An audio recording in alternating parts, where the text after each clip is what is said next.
Jagan movies വേൾഡിലോട്ട് എല്ലാവർക്കും സ്വാഗതം. ഇന്ന് ഞാൻ നിങ്ങൾക്ക് കൊണ്ടുവന്നേക്കുന്നത് ഒരു തായ്ലൻഡ് മൂവിയാ, ഫ്രണ്ട് സൂൺ. നമുക്കെല്ലാവർക്കും തന്നെ നമ്മുടെ ടീനേജ് പ്രായത്തില് ഒരു ചെറിയ ഇഷ്ടമൊക്കെ ആരോടെങ്കിലൊക്കെ തോന്നിയിട്ടുണ്ടാവും.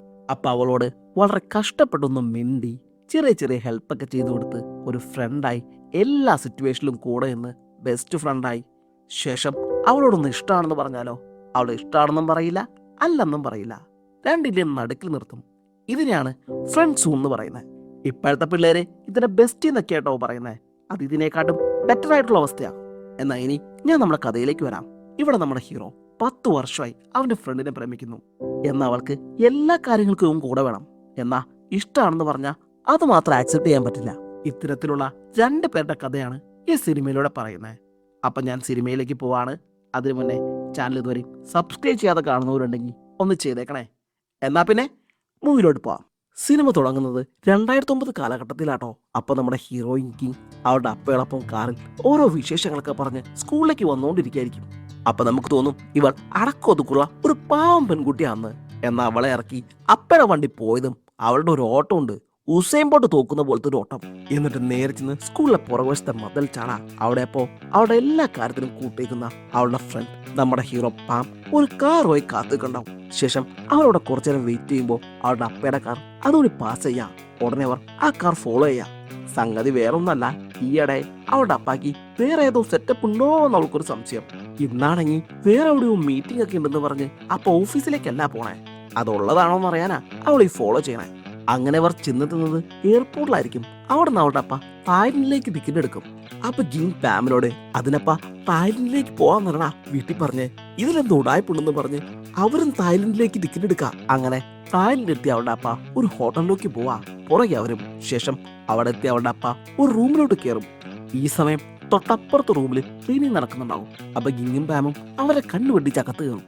ശേഷം ക്ലീനിങ് സ്റ്റാഫ് പോയി കഴിഞ്ഞ് തൊട്ടപ്പുറത്തെ റൂമിൽ എന്താ സംസാരിക്കണേന്നറിയാൻ പാം ഒരു ഗ്ലാസ് എടുത്ത് അവിടെയുള്ള സ്വിച്ച് ബോർഡിന്റെ അടുത്ത് വെച്ച് ചെവി കൊണ്ട് കേൾക്കാൻ ശ്രമിക്കാം. അവനത് കേട്ടതും ഗിങ്ങിനോട് നമുക്ക് ഇവിടുന്ന് പോവാന്ന് പറയും. അപ്പൊ അവൾ തനിക്കും അവിടെ എന്താ നടക്കണേന്ന് അറിയണോന്ന് പറഞ്ഞ് അത് കേൾക്കാനായിട്ട് പോവാ. എന്നാ പാം അത് തടയും. അപ്പോൾ ചോദിക്കുന്നുണ്ട്, അത്രയ്ക്ക് മോശമാണോടാന്ന്. അതിന് പാം മറുപടി ഒന്നും പറയില്ല. ശേഷം അവൾ അപ്പയോട് 4 വർത്താനം പറയാൻ ആ റൂമിലോട്ട് ചെല്ലുന്നുണ്ട്. എന്നാൽ കതവ് തുറക്കുന്നതിന് മുമ്പേ പാം അവൾ അവിടെ നിന്ന് വിളിച്ചുകൊണ്ട് പോവാ. അവിടുന്ന് സീൻ കട്ടാൽ പിന്നെ കാണിക്കുന്നത് അവർ ഫ്ലൈറ്റിൽ തിരിച്ചു പോകുന്നതാ. അപ്പൊ ഗിങ് പാമിനോട് ഞാനിത് അമ്മയോട് പറഞ്ഞാളൊന്ന് ആലോചിക്കുക. അപ്പൊ പാം മൂളും, അവരപ്പോ ഡിവോഴ്സ് ആവുമായിരിക്കും. എന്റെ അമ്മ അപ്പയും ഡിവോഴ്സ് ആയപ്പോ ഞാൻ ഒരാഴ്ച മൊത്തം ഇരുന്ന് കരഞ്ഞു. ഇത് പറഞ്ഞവൻ ഗിങ്ങിനെ നോക്കുമ്പോ അവൾ കരയായിരിക്കും. അപ്പൊ അവൻ നീ കരയല്ലേ, ചിലപ്പോ അത് അവർ ഒരുമിച്ചുള്ളവരെക്കാൾ നല്ലതായിരിക്കും. അപ്പൊ അവൾ നിനക്കറിയാലോ പപ്പയ്ക്ക് രാവിലെ 20 പണിയാ. എന്നാലും പപ്പ എന്നെ സ്കൂളിൽ കൊണ്ടുവന്നാക്കും. കാരണം അമ്മ ബുദ്ധിമുട്ടുന്നത് പപ്പയ്ക്ക് ഇഷ്ടമല്ല. പപ്പയ്ക്ക് ഞങ്ങളെന്ന് വെച്ച ജീവനാണെന്നാണ് ഞാൻ കരുതിയത്. പക്ഷെ അതൊക്കെ അഭിനയമാണെന്ന് ഇപ്പൊ മനസ്സിലായി. അപ്പോൾ പാം അവളുടെ കൈ പിടിച്ചിട്ട് പറയും, നിന്നെ ആരിഷ്ടപ്പെട്ടാലും ഇല്ലെങ്കിലും എനിക്ക് നിന്നെ ഭയങ്കര ഇഷ്ടമാണ്. ഇത് കേൾക്കുമ്പോൾ അവൾ അവനെ കെട്ടിപ്പിടിക്കുന്നുണ്ട്. എന്നിട്ട് അവനോട് പാം നീ എന്നോട് ഇഷ്ടമാന്ന് പറഞ്ഞത് അത് എങ്ങനത്തെയുള്ള ഇഷ്ട? എനിക്ക് നിന്നെ ഒത്തിരി ഇഷ്ടമാണ് പെണ്ണേ. എന്തും മനസ്സ് തുറന്ന് സംസാരിക്കാൻ എനിക്ക് നീ മാത്രമേ ഉള്ളൂ. ഇത് കേൾക്കുമ്പോൾ അവളുടെ മുഖം പതിയെ മാറാ. എന്നിട്ട് അവൾ ഇനി ഞാൻ കുറച്ച് ഒറ്റയ്ക്ക് ഇരിക്കട്ടെ എന്ന് പറഞ്ഞ് അവന്റെ അടുത്ത് നിന്ന് മാറിയിരിക്കുക. അവിടുന്ന് സീൻ കട്ടാൽ പിന്നെ കാണിക്കുന്നത് അവര് സ്കൂളാ. അവിടെ ഇപ്പോൾ വരാന്തയിൽ നമ്മുടെ പാം നിൽക്കായിരിക്കും. അപ്പൊ അവിടേക്ക് കിങ് വരൂ കേട്ടോ. അപ്പൊ പാം വീണ്ടും ഇന്നലത്തെ കാര്യം സംസാരിക്കാം. അപ്പൊ അവൾ ഡാ എനിക്കിപ്പോ ലൈഫിൽ എന്തും തുറന്നു പറയാൻ പറ്റുന്നൊരാ നീ മാത്രമേ ഉള്ളൂ. അത് വെറുതെ പ്രേമിച്ച് നശിപ്പിക്കാൻ ഞാനില്ലടാ. ഞാനിങ്ങനെ സിംഗിളായി നിൽക്കുന്നുണ്ടാ നിന്റെ ഈ പ്രശ്നം. അതുകൊണ്ട് ഞാൻ നമ്മുടെ ക്ലാസ്സിൽ ലൂയിസിനെ ഇഷ്ടമാന്ന് പറയാൻ പോവാടാ. ശേഷം അവൾ ലൂയിസിന്റെ അടുത്തേക്ക് പോയി കളിച്ചും ചിരിച്ചും സംസാരിച്ചൊക്കെ നിൽക്കാ. ഇത് കാണുമ്പോൾ പാമിന് അവന്റെ തല അടിച്ചു പൊട്ടിക്കാനുള്ള ദേഷ്യം വരുന്നുണ്ട്. എന്നാൽ അവനത് മനസ്സിൽ കാണാൻ മാത്രമേ പറ്റുന്നുള്ളൂ. അതൊക്കെ കഴിഞ്ഞ് പിന്നെ കാണിക്കുന്നത് 2019 കാലഘട്ടം. അവിടെ ഇപ്പൊ പാം ഗിങ്ങിന്റെ ഒപ്പം ഒരു കല്യാണത്തിന് വന്നേക്കാ. ആ സമയത്ത് അവിടെ വെച്ച് പരിചയപ്പെട്ട 3 ഫ്രണ്ട്സിനോടാ അവൻ ഈ കഥയൊക്കെ പറയുന്നത്. ഇവരെല്ലാവരും നമ്മുടെ പാമിന്റെ സെയിം അവസ്ഥയിൽ തന്നെയാട്ടോ കടന്നു പോകുന്നത്. ഇവരെ പരിചയപ്പെടുന്നതും വളരെ രസകരമായിട്ടാ. ഫംഗ്ഷൻ ഒന്നും എല്ലാവരും ഓരോ ബീർ വെച്ചെടുക്കുമ്പോൾ ഇവർ 4 പേരും 2 ബീർ വെച്ചെടുക്കാം. അതെന്തിനാന്ന് ചോദിക്കുമ്പോൾ ഗേൾ ഫ്രണ്ടിനാന്ന് പറയും. അപ്പൊ ഈ ഗേൾ ഫ്രണ്ട് എവിടെയാന്ന് ചോദിക്കുമ്പോൾ അവരൊക്കെ പാർട്ടിയിൽ അവരെ ലവറുടെ ഒപ്പം ഡാൻസ് കളിക്കാന്ന് പറയും. ശേഷം അവർ ഓരോരുത്തരും അവരുടെ സ്റ്റോറി പറയാം. അപ്പൊ അതിൽ ഒന്നാമത്തെ ആള് പറയും, പാമേ എന്റെ കഥയും ഏതാണ്ട് ഇതുപോലെയൊക്കെ തന്നെയാടാ. ഞാൻ അവളും വർഷങ്ങളായിട്ടുള്ള കൂട്ടാ. അത് വെച്ച് ഞാൻ അവളോട് ഇഷ്ടമാണെന്ന് പറഞ്ഞപ്പോൾ അവളുടെ വിധം മാറി. ഇപ്പൊ അവള് വേറൊരുത്തനെ ഡേറ്റ് ചെയ്യാ. എനിക്കിപ്പോൾ അവളെ മറക്കാൻ പറ്റുന്നുണ്ട്. ഞാൻ അവളുടെ ഫ്രണ്ടായി കൂടെ നടക്കണം. അപ്പൊ രണ്ടാമത്തവൻ, എന്റെ കേസും ഏതാണ്ട് ഇതുപോലെയൊക്കെ തന്നെയാ. കാമുകനായിട്ട് കാണാൻ പറ്റില്ല, ഫ്രണ്ടായിട്ട് നിന്നോളാൻ. ഇപ്പൊ അവള് വേറൊരുത്തനായിട്ട് ഡേറ്റിങ്ങിലാ. ഞാൻ അവൾക്കിപ്പോ കൂട്ടുവന്നേക്കുന്നതാ. ശേഷം മൂന്നാമത്തവൻ, എന്റെ കാര്യം നേരെ തിരിച്ചാ. എന്റെ പെടനെ ഈ റിലേഷനൊന്നും താല്പര്യമില്ല. ആദ്യം പഠിത്തം, അത് കഴിഞ്ഞിട്ട് മറ്റെന്തുള്ളൂ. ഇപ്പൊ അവളുടെ ഒപ്പം കൂടി ഞാനിപ്പോ 2ാമത്തെ ഡിഗ്രി എടുക്കുന്നത്. ഇനി PhD ചെയ്യാൻ അവൾക്ക് പ്ലാൻ ഉണ്ടെന്ന്. ഈ ഫ്രണ്ട്സ് എന്ന് പറയുന്നത് ഒരു തടവരയാണാ. ഞാനിപ്പോ അതില് 4 വർഷമായി. ഇത് കേൾക്കുമ്പോ മറ്റൊരു രണ്ടൊരു 3ഉം 5ഉം വർഷമായെന്ന് പറയാ.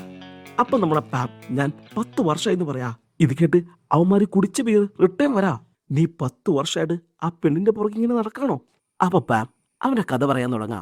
ഈ 2010 തൊട്ട് 16 വരെയുള്ള കാലഘട്ടത്തിൽ പാം ഒരുപാട് പെണ്ണുങ്ങളായിട്ട് ഡേറ്റ് ചെയ്യുന്നുണ്ട്. പക്ഷെ ഒന്നും അങ്ങോട്ട് സെറ്റ് ആവില്ല. പാം ഗിങ്ങിന് കൊടുക്കുന്ന പരിഗണനയുടെ 10-1 പോലും അവർക്കാർക്കും കൊടുക്കുന്നില്ല എന്നാണ് എല്ലാവരുടെയും പരാതി. ഈ സമയത്ത് ഗിങ്ങിനും ഒന്നും അങ്ങോട്ട് സെറ്റ് ആയില്ല കേട്ടോ. അപ്പന്റെ ആ കാര്യം കഴിഞ്ഞതോടെ അവൾക്ക് എല്ലാവരെയും ഭയങ്കര സംശയമോ. അതോടെ എല്ലാവരും അവളെ ഇട്ടേച്ച് പോകാൻ തുടങ്ങി. അങ്ങനെ 2 പേർക്കൊന്നും സെറ്റ് ആവാത്തതുകൊണ്ട് ഇവർ ഫ്രണ്ട്സ് ആയി തന്നെ ഒരു ഫ്ലാറ്റിൽ ഒരുമിച്ച് താമസിക്കാൻ തീരുമാനിക്കാം. ഇതിനിടയിൽ ഇവർ തമ്മിലുള്ള കണക്ഷൻ ശരിയായ ഇവർ ഒന്നിച്ച് ജീവിക്കും, അല്ലെങ്കിൽ വീണ്ടും ഫ്രണ്ട്സ് ആയി തന്നെ തുടരും എന്ന കണ്ടീഷനല്ല ഇത് തുടങ്ങിയ. എന്നാ അതും അങ്ങോട്ട് സെറ്റ് ആവൂല. എന്നും അവർ തമ്മിൽ എന്തെങ്കിലും പറഞ്ഞടിയാ. പഴയ പ്രണയത്തിന്റെ ട്രാജഡിയും അവളുടെ അപ്പയുടെ കാര്യമൊക്കെ ഓർക്കുമ്പോൾ അവൾ ഇനി ഈ പഠിക്കൊന്നും ഇല്ല എന്ന് പറയാൻ നടക്കുന്നത്. അങ്ങനെ 2018 വരെ ഇവർ ഫ്രണ്ട്സായി ഒരു ഫ്ലാറ്റിൽ താമസിച്ചു. ഇതിനിടയിൽ അവൾ ഏകദേശം എല്ലാം മറന്ന് ഓക്കെ ആയെന്ന് തോന്നുമ്പോൾ പാം ഇവർ സൈക്കിളിൽ രാവിലെ ജോഗിങ്ങിന് പോകുമ്പോൾ അവളോട് ചോദിക്കുന്നുണ്ട്, എടി നീ ഇനി ആരെയും പ്രേമിക്കില്ലെന്ന് പറഞ്ഞത് ശരിക്കുള്ളതാണോ? ഹേയ്, അങ്ങനെയൊന്നുമില്ലടാ. ഇപ്പൊ എനിക്ക് തോന്നുന്നത് എനിക്ക് വേണ്ടി ആരോ കാത്തിരിക്കുന്നുണ്ടെന്നാ. ഇപ്പൊ ഞാൻ അയാളെ കണ്ടെത്തിയെന്ന് തോന്നണേ. ഇത് കേൾക്കുമ്പോൾ കഥ കേട്ടുകൊണ്ടിരുന്ന കൂട്ടുകാർ വയ്ക്കും, ഹേ അത് നീയല്ലേ? പിന്നെ അത് ഞാനൊന്നുമല്ല. കഥ പിന്നെയും തുടരാ. അത് കഴിഞ്ഞ് പിന്നെ കാണിക്കുന്നത് ഒരു പാട്ട് നടക്കുന്ന സ്ഥലമാണ്. അവിടെ പാമൻ ഗിങ്ങും സംസാരിച്ചു കൊണ്ടിരിക്കുമ്പോൾ സ്റ്റേജിൽ ഗിറ്റാർ വായിക്കുന്ന ഒരുത്തനെ കാണിച്ചിട്ട് ഗിങ് പറയും, ഞാൻ നിന്നോട് ഇന്നലെ പറഞ്ഞില്ലേ എനിക്ക് വേണ്ടി ഒരുത്തൻ കാത്തിരിക്കുന്നുണ്ടെന്ന്. അത് അവനാന്ന് പറഞ്ഞ് കാണിക്കാം. അപ്പോ പാം ഒന്നും മിണ്ടുന്നില്ല. പിന്നെ അയാളുടെ പേര് ടെഡ് എന്നാട്ടോ. അവൻ നല്ലൊരു ഗിറ്റാറിസ്റ്റാ. നമ്മുടെ കിങ്ങും നന്നായി പാടുകയും ലിറിക്സ് ഒക്കെ എഴുതുന്ന കൂട്ടത്തിലാണല്ലോ. ആ ഒരു സെറ്റപ്പിലാ ഇവര് പരിചയപ്പെടുന്നത്. ഈ പെർഫോമൻസിനിടെ ഒരു ഗ്യാപ്പ് കിട്ടുമ്പോൾ ടെഡ് ഗിങ്ങിന്റെ അടുത്തേക്ക് വരുന്നുണ്ട്. എന്നിട്ട് അവളോട് കുറെ സംസാരിക്കും. ഇത് കാണുമ്പോൾ പാമിൽ ശരിക്കും പൊളയുന്നുണ്ട്. പാം അപ്പോ അവന്റെ തല ഒരു ഐസ് കട്ട കൊണ്ട് അടിച്ചു പൊട്ടിക്കുന്നതൊക്കെയായിട്ട് സ്വപ്നം കാണാം. പെട്ടെന്ന് അവന്റെ മുമ്പിലേക്ക് ഒരു ബിയർ ഗ്ലാസ് വരാ. അത് ഗിങ്ങിന്റെ ആയിരിക്കും. എന്നിട്ട് അവൾ അവനോട്, നീ പോയി എനിക്കൊരു ബിയർ എടുത്തോണ്ട് വന്നേ. ഞാൻ അപ്പോഴേക്കും ഇവന്റെ ഒപ്പം പോയി സ്റ്റേജിൽ ഒരു അടിപൊളി പാട്ട് പാട്ടെന്ന് പറഞ്ഞ് അവിടേക്ക് പോവാ. പാവം പാം അവൾക്ക് വേണ്ടി ബീർ എടുക്കാൻ പോവാ. ഈ സമയം സ്റ്റേജിൽ പാട്ട് പാടാൻ പോയ ഗിങ്ങിന് ആവേശം ഇത്തിരി കൂടിപ്പോയി. അവിടെ കിടന്ന് തുള്ളിച്ചാടി അവൾ സ്റ്റേജിൽ നിലത്തേക്ക് വീഴാ. ഉടനെ പാം അവിടേക്ക് ഓടിച്ചല്ല. ഒപ്പം അവളുടെ കാമുകൻ ടെഡും ഉണ്ടായിരിക്കും. ശേഷം പിന്നെ കാണുന്നത് അവിടേക്ക് ഒരു ആംബുലൻസ് വരുന്നതാ. വീഴ്ച അത്യാവശ്യം നല്ല വീഴ്ചയായിരുന്നു. അവളുടെ കാലൊടിഞ്ഞിട്ടുണ്ട്. പിന്നെ എല്ലാരും കൂടി അവളെ സ്ട്രെച്ചറിൽ കിടത്തി ആംബുലൻസിലേക്ക് കയറ്റാം. അപ്പൊ ആംബുലൻസിൽ കൂടെ ഒരാൾക്ക് വരാൻ പറ്റൂ. പാമും ടെഡും പരസ്പരം നോക്കാം. അപ്പോ ഞാൻ അവളുടെ ചെറുപ്പം മുതലുള്ള ഫ്രണ്ടാ, അതുകൊണ്ട് ഞാൻ മാറില്ലെന്ന മട്ടിലാ പാം നിൽക്കുന്നേ. അപ്പൊ ടെഡ്, ഞാനല്ലേ അവളുടെ ബോയ് ഫ്രണ്ട്, അപ്പോ പാമല്ലേ മാറണ്ടേ എന്ന മട്ടിലും. എന്നിട്ട് 2 പേരും ഒരുമിച്ച് കയറാൻ പോവും. അപ്പൊ ഗിങ്, പാം നീ ഒരു ബീറൊക്കെ കുടിച്ച് പയ്യെ വന്നാൽ മതി, എന്റെ കൂടെ ടെഡ് വരട്ടെ എന്ന് പറയും. ഇത് കേൾക്കുമ്പോൾ അവന് ഭയങ്കര സങ്കടമാവുന്നുണ്ട്. പിന്നെ വീണ്ടും അവൻ കഥ പറഞ്ഞുകൊണ്ടിരിക്കുന്നവരെ കാണിക്കാം. അപ്പൊ അതിലൊരുത്തൻ പറയും, ഹോ എന്തിനും മുഞ്ചിയ കഥയാ ബ്രോ, അവസാനം അവരൊന്നിക്കൂലേ? ഹേയ് കഥ തുടങ്ങിയിട്ടുള്ളൂ ബ്രോ എന്ന് പറഞ്ഞ് പാം കഥ തുടരാ. അതിനുശേഷം ഞാൻ വേറൊരു പെൺകുട്ടിയെ സെറ്റായി. ജീവിതം വലിയ കുഴപ്പമില്ലാതെ പോയിക്കൊണ്ടിരിക്കുമ്പോൾ പെട്ടെന്നൊരു ദിവസം ഗിങ്ങിന്റെ കോള് വരുവാ. ഞാനിവിടെ ഹോങ്കോങ്ങിലുണ്ട്, നീ ഒന്നും ഇവിടെ വരെ വാന്ന് പറഞ്ഞ്. അങ്ങനെ പാം അവിടെ ചെല്ലാ. എന്നിട്ട് അവളോട്, എന്താ പറ്റിയേ, എന്തിനാ എന്നോട് വരാൻ പറഞ്ഞേ, നിന്റെ ബോയ് ഫ്രണ്ട് എന്തേ എന്നൊക്കെ ചോദിക്കാ. അപ്പൊ അവനിപ്പോ പഴയ പോലെ അല്ലടാ, കുറെ പ്രോഗ്രാം ഉണ്ടെന്നും പറഞ്ഞ് പെണ്ണുങ്ങളോടൊപ്പം ചുറ്റി നടക്കല പണി. ഒരു ദിവസം എനിക്ക് ഡൗട്ട് തോന്നിയിട്ട് ഞാൻ അവന്റെ ഫോൺ ചെക്ക് ചെയ്തു. അപ്പോ അതില് ഒരു പെൺകുട്ടിയോട് മാത്രമായിട്ട് ചാറ്റൊന്നും കണ്ടില്ല. എന്നാ എല്ലാ പെൺകുട്ടികളോടും ഒരേപോലെ ചാറ്റ് ചെയ്തേക്കണു. നിനക്കേ പ്രാന്താ, അല്ലാണ്ട് ഇതിനൊക്കെ എന്താ പറയാ? എന്നാ നീ ഇത് കേക്ക്. ഫോണിൽ നിന്ന് കാര്യമായ ക്ലൂ ഒന്നും കിട്ടാത്തതുകൊണ്ട് ഞാൻ അവന്റെ പേഴ്സ് ഒന്ന് ചെക്ക് ചെയ്തു. അപ്പൊ അതിന്ന് എനിക്കൊരു ബില്ല് കിട്ടി. അത് ഈ കപ്പിൾസ് ഒക്കെ പോയി കഴിക്കില്ലേ, അതേപോലത്തെ ഫുഡിന്റെ ബില്ല്. അവനിത് ആരോടൊപ്പം പോയി കഴിക്കാനാ? എന്തായാലും ഞാനല്ല, നീ അല്ലെങ്കിൽ പിന്നെ ആരാ? അത് കണ്ടുപിടിക്കാനാ നിന്നോട് വരാൻ പറഞ്ഞേ. നാളെ നമ്മൾ ആ ഹോട്ടലിൽ പോയി ഫുഡ് കഴിച്ച് ഇതേപ്പറ്റി അന്വേഷിക്കും. ഇത് കേൾക്കുമ്പോൾ ഫാമിലി ചെറിയ ദേഷ്യം വരുന്നുണ്ടെങ്കിലും അവനൊന്നും പറയില്ല. അവിടുന്ന് സീൻ കട്ടയാൽ പിന്നെ പിറ്റേ ദിവസം അവർ ആ ഹോട്ടലിൽ പോയി ഫുഡ് കഴിക്കുന്നത് കാണിക്കാം. അവൾ വിചാരിച്ച പോലെ ഇത് കൂടുതലും കപ്പിൾസ് ഓർഡർ ചെയ്ത് കഴിക്കുന്ന ഫുഡാ. ഇത് കൊണ്ടുവന്ന സെർവന്റിനോട് കഴിഞ്ഞ ആഴ്ച ഇത് കഴിച്ച ആൾക്കാർ ഓർമ്മയുണ്ടെന്ന് അവൾ ചോദിക്കും. അവർക്കൊന്നും ഓർമ്മയില്ലെന്ന് പറയുന്നതോടെ അവർ ഫുഡും കഴിച്ച് അവിടെ നിന്ന് ഇറങ്ങും. അപ്പൊ പോണ വഴി പാം പറയുന്നുണ്ട്, എടി ഇതൊക്കെ കുറച്ച് ഓവറാട്ടാ, എനിക്ക് തോന്നുന്നത് അവരൊരു പാവാണെന്നാ. അപ്പോ ഗിങ് ഒന്നും മിണ്ടുന്നില്ല. ശേഷം അവർ താമസിച്ച ഹോട്ടലിലെത്താം. അപ്പൊ പാം പറയും, എടി എന്നാ ഞാൻ ഇനി പോവാന്ന്. അപ്പോൾ അവനെ കെട്ടിപ്പിടിച്ചിട്ട് പറയുന്നുണ്ട്, ഡാ നിന്നെപ്പോലെ ഒരു ഫ്രണ്ടിനെ കിട്ടിയത് ഞാൻ ഭയങ്കര ലക്കിയാണെന്ന്. ഇത് കേൾക്കുമ്പോൾ അവന് ശരിക്കും സങ്കടം വരുന്നേ. താൻ ചെറുപ്പം മുതലേ അവിടെ എല്ലാ കാര്യത്തിലും കൂട്ടുന്നിട്ടും ഇപ്പോഴും ഈ ഫ്രണ്ടേന്ന് ഒരു മാറ്റമില്ലെന്ന് ഓർത്തിട്ട് അവിടുന്ന് സീൻ കട്ടായാൽ പിന്നെ കുറച്ച് ദിവസങ്ങൾക്ക് ശേഷം കാണിക്കുന്നേ. അവിടെ അപ്പം ഗിങ് ടെഡിന്റെ ഒപ്പം ഒരു റെക്കോർഡിങ്ങിന് വന്നേക്കാം. അപ്പൊ അവിടെ പാടാൻ വന്നേക്കുന്ന ഒരു ലേഡിയുമായി ടെഡ് ചിരിച്ചു കളിച്ച് വർത്താനം പറയുന്നത് കാണുമ്പോൾ ഗിങ്ങിനങ്ങ് പൊളിയുന്നുണ്ട്. അങ്ങനെ ഗിങ് അവരെ ശ്രദ്ധിച്ചുകൊണ്ടിരിക്കുമ്പോൾ അവിടെയുള്ള ഒരു എഡിറ്റർ അപ്പുറത്തെ ബാഗിലിരിക്കുന്ന ഹാർഡ് ഡിസ്ക് ഒന്ന് എടുത്തു തരാൻ അവളോട് പറയാം. അവളപ്പോ അവരെ നോക്കിക്കൊണ്ട് ആ ഹാർഡ് ഡിസ്ക് എടുക്കുമ്പോൾ അത് അവളുടെ കയ്യിൽ നിന്ന് താഴെ വീണ് പൊട്ടിപ്പോവാ. അത് ടെഡിന് വളരെ അത്യാവശ്യമായി ഇന്ന് കൊടുക്കേണ്ട ഒരു സോങ് ആയിരുന്നു കേട്ടോ.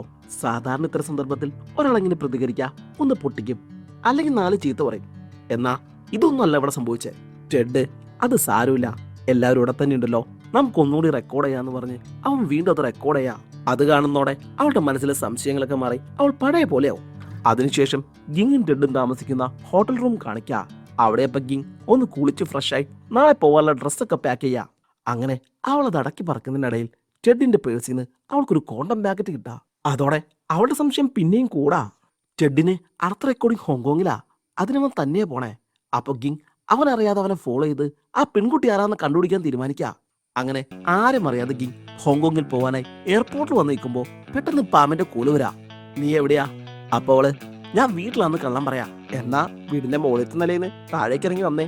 അപ്പോൾ എയർപോർട്ടിന്റെ താഴത്തെ നിലയിലേക്ക് നോക്കുമ്പോ അവിടെ പാം നിൽക്കുന്നത് കാണാം.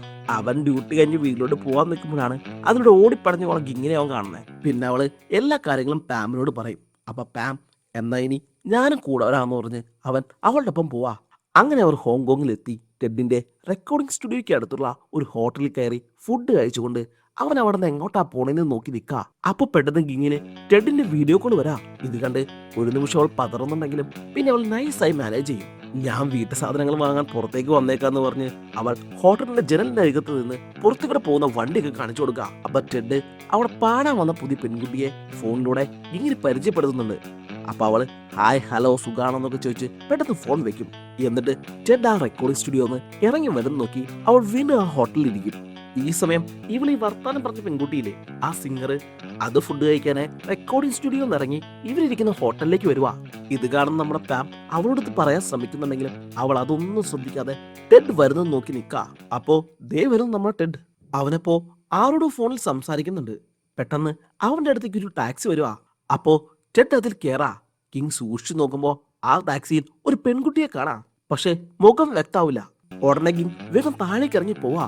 അപ്പോൾ ഫോണിലൂടെ സംസാരിച്ച ആ സിംഗർ ഇവളെ കാണുന്നുണ്ട്. പക്ഷെ അവളെ വിചാരിക്കും അത് എനിക്ക് തോന്നണതാണെന്ന്. അങ്ങനെ ഗിങ് ഓടി താഴെ എത്തുമ്പോഴേക്കും ആ കാർ അവിടുന്ന് പോയിട്ടുണ്ടാവും. ഇനി എന്ത് ചെയ്യുമെന്ന് ആലോചിക്കുമ്പോഴാണ് എന്തായാലും ടെഡ് അവൻ താമസിക്കുന്ന ഹോട്ടലിൽ വരും. അപ്പൊ അവിടെ വെച്ച് പിടിക്കാന്നുള്ളൊരു ഐഡിയ വരുന്നത്. അങ്ങനെ ഗിങ് പാമിനെയും കൂട്ടി ടെഡ് താമസിക്കുന്ന ഹോട്ടലിലെത്താ. അവിടെ ചെന്ന് റിസപ്ഷനിൽ അന്വേഷിക്കുമ്പോൾ ടെഡ് വന്നിട്ടില്ല എന്ന് പറയും. അതോടെ അവർ വെയിറ്റിംഗ് ഏരിയയിൽ അവനെയും കാത്തിരിക്കാൻ തുടങ്ങും. ആ ഇരിപ്പ് ഒരു 5-6 മണിക്കൂർ നീളൂട്ടോ. എന്നിട്ടും ടെഡ് വരില്ല. അപ്പൊ ഒന്ന് ഫോൺ ചെയ്ത് നോക്കാൻ പാം പറയും. അങ്ങനെ ഗിങ് ടെഡിനെ വിളിക്കാൻ തുടങ്ങും. പക്ഷെ ഫോൺ എടുക്കുന്നില്ല. അവൾ ഒരുപാട് നേരം ട്രൈ ചെയ്യുന്നുണ്ട്, എന്നിട്ട് നോ രക്ഷ. അപ്പൊ പാം എന്റെ ഫോണിൽ നിന്ന് ട്രൈ ചെയ്യാൻ പറയാ. പാമിന്റെ ഫോണിൽ നിന്ന് വിളിക്കുന്നു. ടെഡ് ഫോൺ എടുക്ക. അപ്പൊ ഗിങ്ങിനെ ടെഡ് തന്നെ അവോയ്ഡ് ചെയ്യാന്ന് മനസ്സിലാവാ. അതോടെ അവളാകെ തകർന്നു പോയി ഭയങ്കരമായിട്ട് കരയൊക്കെ ചെയ്യാ. പിന്നെ ഒരു വിധത്തിൽ പാം അവളെ ആശ്വസിപ്പിച്ച് തിരിച്ചു കൊണ്ടുപോകും.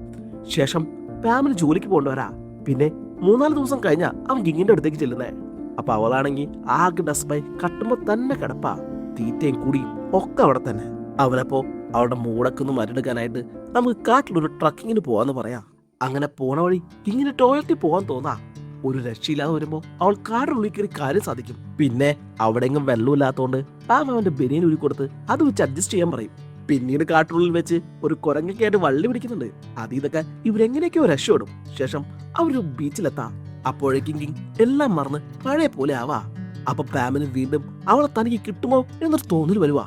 അവരങ്ങനെ ബീച്ചിലിരിക്കുമ്പോ കിങ് പാമിനോട് രാത്രി അവളുടെ റൂമിലേക്ക് വരാൻ പറയും. ഇത് കേൾക്കുമ്പോ പാമിന് ഭയങ്കര സന്തോഷവും. അവനന്ന് രാത്രി വളരെ സന്തോഷത്തോടെ അവളുടെ റൂമിലോട്ട് ചെല്ലാ. അവിടെ വെച്ച് കിങ് അവനോട് അടുത്തിടപെടാൻ ശ്രമിക്കുന്നുണ്ടെങ്കിലും അവൾക്കത് പറ്റുന്നില്ല. അവിടെ വെച്ചപ്പോ അവൾ പറയുന്നുണ്ട്, എനിക്കിത് പറ്റുന്നില്ല. എന്നാ ടെഡിന് ഇത് പറ്റുന്നുണ്ടെന്ന്. അപ്പോഴാണ് പാമ്പിന് കാര്യം മനസ്സിലായേ. ഇവൾ തന്നോടുള്ള ഇഷ്ടം കൊണ്ടല്ല വരാൻ പറഞ്ഞേ, മറിച്ച് ടെഡിനോട് പ്രതികാരം ചെയ്യാനായിട്ടാണ്. ഇത് മനസ്സിലാക്കുമ്പോൾ അവൻ അവളോട് ദേഷ്യപ്പെടാ. നിനക്ക് അവളോട് പ്രതികാരം ചെയ്യാനുള്ള ഒരാളല്ല ഞാൻ. ഇതേക്കുമ്പോ ഗിങ് എനിക്ക് നിന്നെ ഇഷ്ടമാണ് പാം എന്ന് പറയാ. അപ്പൊ പാം, എന്നാ നീ പോയി ടെഡിനോട് അവന്റെ കൂടെ അന്നാരാ ഉണ്ടായെന്ന് ചോദിക്കി. അവൻ നിന്നെ പറ്റിക്കായിരുന്നെങ്കിൽ ബ്രേക്കപ്പ് ചെയ്തിട്ട് വാ. ഇത് കേൾക്കുമ്പോ ഗിങ് അത് സമ്മതിക്കാം. അവിടുന്ന് സീൻ കട്ടായാൽ പിന്നെ കാണിക്കുന്നത് ടെഡുള്ള റെക്കോർഡിംഗ് സ്റ്റുഡിയോയിലേക്ക് ഗിങ് വന്നേക്കുന്നതാ. എന്ന് അവിടെ വന്നപ്പോ അവൾക്കിതെങ്ങനെ പറഞ്ഞു തുടങ്ങണമെന്നറിയില്ല. എന്നാലും ഒരവസരം കിട്ടിയപ്പോൾ അവൾ ചോദിക്കും, നിന്റെ കൂടെ ഹോങ്കോങ്ങിൽ അന്ന് കാറിലുണ്ടായ പെൺകുട്ടി ഏതാ? എന്തേ അന്ന് ഞാൻ വിളിച്ചിട്ട് ഫോൺ എടുക്കാഞ്ഞേ? ഇത് കേൾക്കുമ്പോൾ ടെഡ് എല്ലാ സത്യങ്ങളും അവളോട് പറയാ. അത് എൻ്റെ കൂടെ ബാൻഡിലുണ്ടായിരുന്ന ഒരു സിംഗറാ, പ്യൂമ. അവക്ക് നമ്മൾ തമ്മിൽ റിലേഷനിലാണെന്ന് അറിയായിരുന്നു. അതുകൊണ്ട് ഞങ്ങൾ നല്ല ഫ്രണ്ട്സ് ആയിരുന്നു. ഇടയ്ക്കൊക്കെ ഞങ്ങൾ പുറത്തു വെച്ച് കാണായിരുന്നു. എന്നാൽ പിന്നീട് ആ ബന്ധം അതിര് കിടക്കാൻ തുടങ്ങി. അന്ന് ഞാൻ അവൾക്കൊപ്പം ഡിന്നർ കഴിച്ച് അവളുടെ റൂമിലോട്ടാ പോയേ. ഇത് കേട്ട് കഴിയുമ്പോൾ ഗിങ് കരഞ്ഞുകൊണ്ട് അവനോട് ചോദിക്കുന്നുണ്ട്, നിനക്കെന്നോട് നുണ പറഞ്ഞൂടായിരുന്നോ? ഞങ്ങൾ ഡിന്നറിന് ശേഷം 2 വഴിക്കാ പോയെന്ന്. അല്ലെങ്കിൽ വെള്ളടിച്ച് ഫിറ്റായി അവളുടെ ഫ്ലാറ്റിൽ കിടന്ന് ഉറങ്ങിയോണ്ടാ നിന്റെ ഫോൺ എടുക്കാഞ്ഞെന്ന്. അങ്ങനെ എന്തെങ്കിലും ന്യായം നിനക്ക് എന്നോട് പറഞ്ഞൂടായിരുന്നോ? അപ്പൊ അവൻ, നിന്നെ നീ പറഞ്ഞു പറ്റിക്കാൻ വയ്യടി എന്ന് പറയാ. അപ്പൊ അവൾ, മതി, നമുക്ക് ബ്രേക്കപ്പ് ആവാം, ഇനി ഇത് മുന്നോട്ട് പോകാൻ പറ്റില്ല. അപ്പൊ ടെഡും അത് സമ്മതിക്കാം. എന്നാ കിങ് അവിടെ നിന്ന് പോകുമ്പോ ടെഡ് അവളുടെ ബാക്കിലൂടെ ഒന്ന് കെട്ടിപ്പിടിച്ച്, എനിക്ക് നീ ഇല്ലാണ്ട് പറ്റില്ലടി, ഈ ഒരു പ്രാവശ്യത്തേക്ക് നീ ക്ഷമിക്കുന്നു പറയാ. തന്നോട് എല്ലാ തെറ്റുകളും ഏറ്റുപറഞ്ഞ് അവൻ വീണ്ടും ഒരു ചാൻസ് ചോദിക്കുമ്പോ ഗിങ്ങിന് എന്താ പറയണ്ടേന്നറിയാതെ കൺഫ്യൂഷൻ ആവാ. ഈ സമയം പാം ഗിങ് കാണാന്ന് പറഞ്ഞ ഷിഡാങ്ങിന്റെ അടുത്ത് വെയിറ്റ് ചെയ്തിരിക്കുക. ഇത് അവരുടെ ഒരു അമ്പലാട്ടോ. ഇനി പുതിയൊരു ലൈഫൊക്കെ തുടങ്ങുമ്പോൾ പ്രാർത്ഥിച്ചിട്ട് തുടങ്ങാന്ന് കരുതിയാ അവർ അവിടെ കാണാന്ന് പറഞ്ഞേ. കുറച്ച് കഴിയുമ്പോൾ ഗിങ് അവിടേക്ക് വരും. എന്നാൽ അവളുടെ മുഖത്ത് ഒരു സന്തോഷവും കാണുന്നില്ല. പിന്നെ മെഴുകുതിരി കത്തിച്ച് പ്രാർത്ഥിക്കുന്നിടയ്ക്ക് അവൻ ചോദിക്കുന്നുണ്ട്, എന്തായി ടെഡിന്റെ കേസെന്ന്. അത് അവൻ എന്നോടെല്ലാം തുറന്നു പറഞ്ഞുകൊണ്ട് അവന് വീണ്ടും ഒരു ചാൻസ് കൊടുക്കാൻ തീരുമാനിച്ചു. ഇത് കേൾക്കുമ്പോൾ പാം ആദ്യമൊന്നും മിണ്ടില്ല. പിന്നീട് അത് നന്നായെന്ന് പറഞ്ഞ് അവിടുന്ന് പോവാ. അപ്പോ അവൾ പറയുന്നുണ്ട്, ഡാ നമുക്ക് ഫ്രണ്ട്സ് ആയിരിക്കുന്നതല്ലേ നല്ലതെന്ന്. അപ്പൊ അവൻ ദേഷ്യപ്പെട്ടിട്ട് പറയും, നമുക്കിടയിൽ ഇത്രയേറെ നടന്നിട്ടും നിനക്ക് ഞാനിപ്പോഴും ഫ്രണ്ടാണോ? പാം, നീ എന്റെ ജീവിതത്തിലെ ഏറ്റവും പ്രധാനപ്പെട്ട വ്യക്തിയാ. നമ്മളിപ്പോ ലവേഴ്സായി ബ്രേക്കപ്പ് ആയാ പിന്നെ എന്ത് ചെയ്യും? ബ്രേക്കപ്പ് ആവോ ഇല്ലയോന്ന് നിനക്കെങ്ങനെ അറിയാം? നിനക്കറിയോ നിന്റെ ഭാവി? നീയായിട്ടുള്ള ഫ്രണ്ട്ഷിപ്പ് എനിക്ക് ഒരിക്കലും ഉപേക്ഷിക്കാൻ കഴിയില്ല. പക്ഷേ എനിക്കിനിയും ഇങ്ങനെ തുടരാൻ പറ്റടി എന്ന് പറഞ്ഞ് പാം അവിടുന്ന് പോവാ. പിന്നെ കാണിക്കുന്നത് കുറച്ച് നാളുകൾക്ക് ശേഷമാ. സാം പഴയതെല്ലാം മറക്കാൻ പുതിയൊരു റിലേഷനൊക്കെ വേണ്ടി ശ്രമിക്കുന്നുണ്ട്. പക്ഷേ ഒരു പരിധി വിട്ട് അവൻ ആരോടും ക്ലോസ് ആകാൻ കഴിയുന്നില്ല. അപ്പോഴേക്കും ഇങ്ങിന്റെ ഓർമ്മകൾ വരും. ഒരു ഫ്രണ്ടായിട്ട് പോലും കാണാൻ പറ്റില്ല എന്ന് പറഞ്ഞുകൊണ്ട് അതും പറഞ്ഞു പോലും ഇനി അവളുടെ അടുത്ത് ചെല്ലാനും പറ്റില്ല. അപ്പോൾ ഇതൊക്കെ കേൾക്കുന്ന ആ 3 പേരും അവിടെ ഇരുന്നപ്പോൾ കരയാട്ടോ. എന്നിട്ട് അതിലൊരുത്തം പറയും, നമ്മൾ എത്രയൊക്കെ കാത്തിരുന്നാലും നമുക്കൊന്നും ഒരു ഹാപ്പി എൻഡിങ് ഉണ്ടാവില്ല അല്ലേ? പാം, നീ എങ്ങനെ സഹിച്ചടാ ഇതൊക്കെ? അങ്ങനെ അവരവിടെ സംസാരിച്ചുകൊണ്ടിരിക്കുമ്പോൾ അവിടേക്ക് അപ്പൊ ഗിങ് വരാ. അപ്പൊ ഈ 3 പേരും പാമിനെ തിരിഞ്ഞു നോക്കാൻ സമ്മതിക്കില്ലാട്ടോ. എന്നിട്ട് അവർ അവളോട്, നിനക്കിനിയും മതിയായില്ലേ? ഇനിയെങ്കിലും ഇവനെ വെറുതെ വിടൂ, അല്ലെങ്കിൽ അറ്റ്ലീസ്റ്റ് പഴയ പോലെ ഫ്രണ്ട്സ് ആയിട്ട് ഇരുന്നൂടെ? അവരിപ്പോഴും എന്തുമാത്രം സങ്കടമുണ്ടെന്നറിയോ? ഇനിയും നിന്നെ കണ്ട് സങ്കടപ്പെടാൻ ഞങ്ങൾ അനുവദിക്കില്ല. അപ്പൊ ഗിങ് അവരോട്, ഫ്രണ്ടായിട്ടിരിക്കാൻ എനിക്ക് താല്പര്യമില്ല എന്ന് പറഞ്ഞേക്കെന്ന് പറഞ്ഞ് അവിടുന്ന് പോവാ. അപ്പൊ പാം, അതെ എനിക്ക് കുറച്ച് കാര്യം കൂടി പറയാനെന്ന് പറഞ്ഞ് പിന്നെയും പറഞ്ഞു തുടങ്ങാം. റിലേഷൻഷിപ്പ് ഒന്നും കാര്യമായി വർക്കാവാത്തോണ്ട് കുറച്ചു നാൾ ഞാൻ ഒറ്റയ്ക്ക് നടക്കാൻ തീരുമാനിക്കുക. അതേസമയം ഗിങ് ടെഡിനൊപ്പം വീണ്ടും പഴയ പോലെ മുന്നോട്ട് പോകാനായി ശ്രമിക്കുക.